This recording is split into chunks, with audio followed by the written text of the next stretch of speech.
Finally আমিও viral বোতল ফুটা করে রিল ভিডিও বানিয়ে ফেললাম।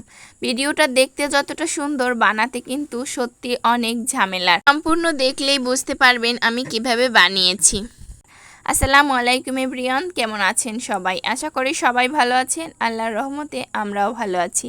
প্রতিদিনের মতো আজকেও একটি ডেলি ব্লগ দেখার জন্য আপনাদের স্বাগতম। যে যেখান থেকেই দেখবেন সম্পূর্ণ দেখে যাবেন আমার বোতল ফুটা করা ফাইনালি রিল ভিডিওটা কেমন হয়েছে। অনেকবার চেষ্টা করার পর এরপরও কেমন হয়েছে জানি না আপনাদের কাছে কেমন লাগবে। তো আজকে দুপুরবেলা রান্নাবান্না থেকে শুরু করেছিলাম। আজকে একটু ডিম ভাজি করে নিয়েছি প্রথমে, এরপর একটু পাতলা ডাল রান্না করে নিয়েছি, আর এখন কাঁকরোল আর আলু কুচি দিয়ে চিংড়ি মাছ দিয়ে সুন্দর একটা ভাজি করব। এই ভাজিটা খেতে অনেক মজার, আপনারা একবার এভাবে চাইলে খেতে পারেন। কাঁকরোল তো অনেকেই রান্না করে খান, তবে এই কাঁকরোল আমি অনেক বছর পর খেয়েছি, বলতে গেলে ৬-৭ বছর পর। এর আগে আমার কাছে কাঁকরোলটা খেতে একদমই ভালো লাগতো না, কিন্তু একবার যখন এই ভাজিটা করে খেয়েছি সত্যি আমার কাছে অনেক ভালো লেগেছে। এই তো ভাজি করলাম খুব সুন্দরভাবে। এভাবে আপনারা ভাজি করে রুটি, পরোটা, ভাত সব কিছুর সাথেই খেতে পারবেন।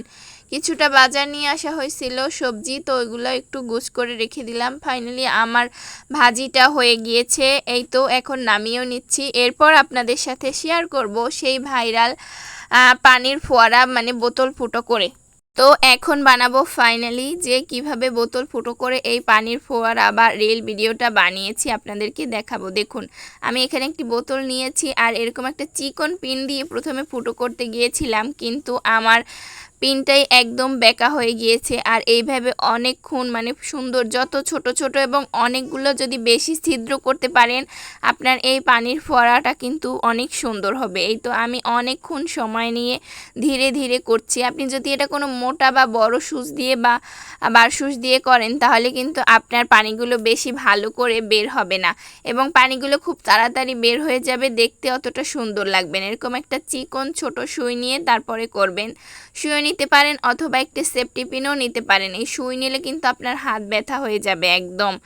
আমার ভুল হয়েছে এই সুইটা নেওয়া, আমি এটা সেলাই মেশিনের একটা সুই নিয়েছিলাম, তো আমার হাত প্রচণ্ড পরিমাণ ব্যথা হয়ে গিয়েছে। ফাইনালি এখন দেখার পালা যে হয় কিনা। এই তো দিলাম একটা চাপ, হয়েছে অল্প একটু, কিন্তু সুন্দর সুন্দর বড় বড় সেলিব্রিটিগুলো তা আরও সুন্দর হয়েছে। যেহেতু আমরা শহরে থাকি না, কোনো লাইটের নিচে যাই নাই, বা গ্রামে কেমন হয় ওইটা আপনাকেও দেখাইলাম। এই অতটা ভালো করে হয় নাই, মোটামুটি যা হওয়ার হয়েছে একটু ট্রাই করলাম আর কি, ভাইরাল জিনিস। আজকে এই পর্যন্তই, সবাই ভালো থাকবেন, আল্লাহ হাফেজ, আমাদের জন্য দোয়া করবেন, টাটা, বাই বাই।